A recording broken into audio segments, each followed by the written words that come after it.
Assalamualaikum warahmatullahi wabarakatuh. Saya Anissa Fitri Nurjana dari kelas H PGMI semester 4. Di sini saya akan menjelaskan tentang pengembangan bahan ajar cetak.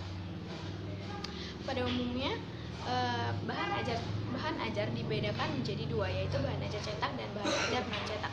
Bahan ajar cetak contohnya seperti buku teks, booklet, terus handout, dan buku teks atau buku ajar mandiri atau modul. Biasanya bahan ajar cetak ini digunakan untuk meningkatkan kemampuan belajar sendiri. Sedangkan bahan ajar non cetak ini contohnya seperti bahan digital, bahan multimedia, dan program digital yang didukung oleh web atau web based instruction yang biasa digunakan sebagai sarana untuk penunjang kegiatan pembelajaran. Fungsi bahan ajar cetak ini adalah sebagai sarana menyampaikan isi dan materi dari narasumber kepada para peserta didik. Isi dari bahan ajar cetak ini perlu dilengkapi dengan adanya aturan-aturan atau petunjuk dan arahan-arahan yang akan bisa membantu para peserta didik untuk memudahkan mereka dalam kegiatan belajar. Jika sudah adanya pengarahannya ini, peserta didik akan lebih mudah mencapai kompetensi yang perlu mereka capai. Dan bahan ajar cetak ini perlu dilengkapi dengan tulisan yang jelas dan akurat agar para peserta didik dapat dengan mudah mencernanya. Komponen-komponen yang perlu dipahami oleh para peserta didik itu seperti definisi, prinsip, hukum, dan dalil. Kemudian ada kontribusi dari bahan ajar cetak ini. Keunggulannya seperti sesuai untuk menyajikan segala macam informasi dan pengetahuan. Yang kedua, para pembacanya bebas untuk memilih bagian atau halaman mana yang akan mereka pahami terlebih dahulu. Yang ketiga, tidak memerlukan alat apapun untuk menggunakan bahan ajar cetak ini. Dan yang keempat, itu bahan ajar cetak ini bisa dikolaborasikan dengan media ataupun bahan ajar yang lain. Bahan ajar cetak ini juga bersifat universal karena dia mudah dan murah untuk digunakan.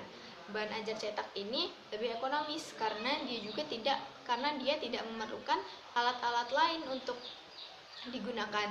Jadi ketika kita membacanya, kita sudah bisa memakai bahan ajar cetak ini.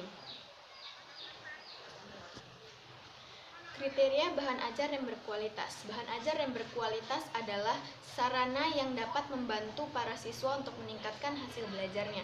Dan menurut Henich dan kawan-kawan pada tahun 2005, mereka mengemukakan indikator yang termasuk dalam bahan ajar yang berkualitas. Yang pertama, mampu membuat para peserta didik mencapai kompetensi yang ingin dicapai.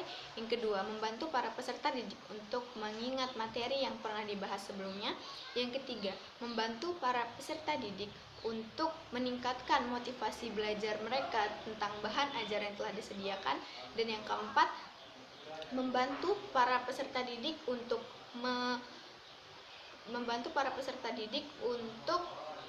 mengimplementasikan apa yang mereka pelajari selama ini dalam kehidupannya masing-masing.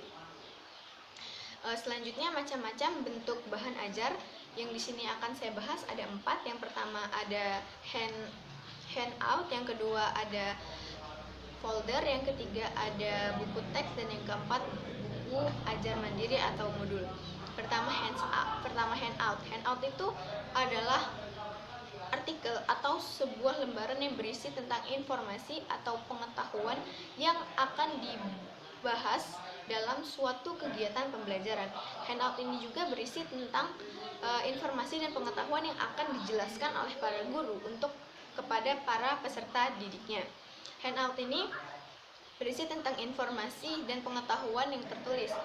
Nah, dan bentuk dari handout ini seperti artikel utuh, seperti fotokopi clipping, dan seperti PowerPoint untuk presentasi. Dan yang kedua ada folder. Folder ini hampir mirip dengan yang biasa kita sebut dengan flyer. Tetapi folder dan flyer ini memiliki perbedaannya. Perbedaannya terletak dalam isi materi yang ada di dalamnya atau isi tentang pengetahuan yang ada di dalamnya. Folder lebih banyak memuat tentang pengetahuan dan informasi di dalamnya daripada flyer. Dan bentuk dari folder dan flyer ini juga berbeda. Folder berbentuk seperti halaman yang terlipat-lipat dan di dalamnya sudah tertuang informasi-informasi yang ingin dihidangkan, yang ingin disampaikan. Kemudian yang ketiga ada buku teks. Buku teks ini berisikan tentang materi yang secara lengkap, di mana biasanya buku teks ini digunakan untuk referensi penulisan karya-karya ilmiah. Dalam buku teks ini penjelasan dijabarkan sesuai bab per bab yang ada di dalam buku tersebut. Dan kemudian yang terakhir ada buku bahan ajar mandiri atau yang biasa kita sebut modul. Buku modul dan buku teks tadi tidak jauh berbeda. Yang berbeda hanyalah arahan-arahan cara pembelajarannya. Kenapa disebut modul? Karena dalam buku ini pembelajaran untuk para peserta didik akan dilakukan secara sistematis ataupun teratur.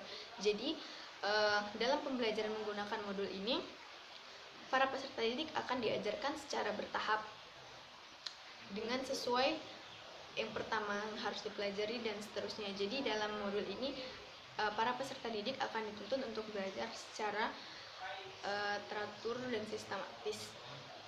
Baiklah, sekian saya akhiri penjelasan dari saya. Apabila ada salah-salah kata saya mohon maaf. Saya akhiri. Wassalamualaikum warahmatullahi wabarakatuh.